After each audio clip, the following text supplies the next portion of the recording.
পুরস্কার নিব, পুরস্কার না নিয়ে দোয়া না করে আল্লাহ তাআলার কাছে না চেয়ে আমরা কেউ যাব না, থাকবো তো ইনশাআল্লাহ।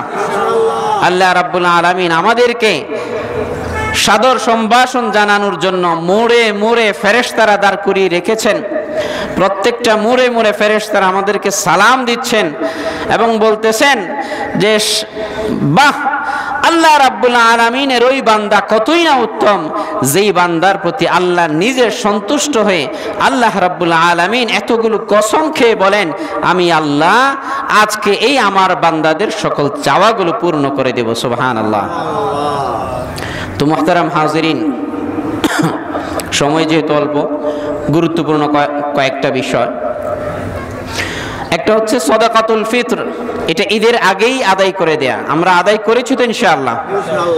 2 নাম্বার বিষয় হচ্ছে আমরা রমজানে রোজা রেখেছি। রমজানের রোজার উদ্দেশ্য আল্লাহ রাব্বুল আলামিন বলেন লাআল্লাকুম তাত্তাকুন, যাতে তোমরা মুত্তাকি হতে পারো।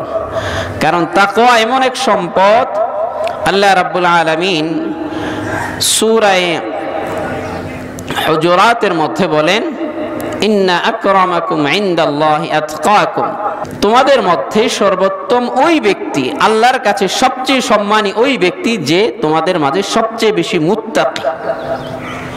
তো সেই তাকওয়া অর্জনের জন্য আল্লাহ রাব্বুল আলামিন আমাদেরকে রমজানের রোজা ফরজ করেছেন।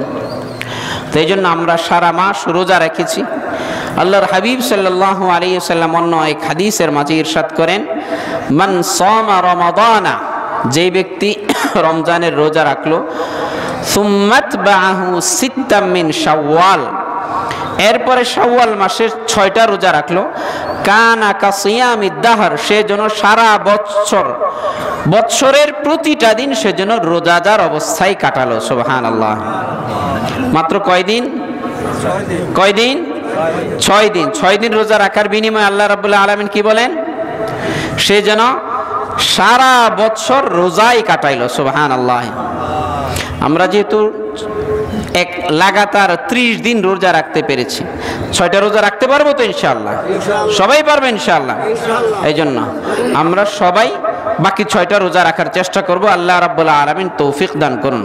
মুহতারাম হাজিরিন, আমরা আমাদের খালি জায়গাগুলো একটু পূর্ণ করে বসি। আমাদের বাইরে অনেক ভাই দাঁড়িয়ে আছেন, অনেক ভাই আসছেন।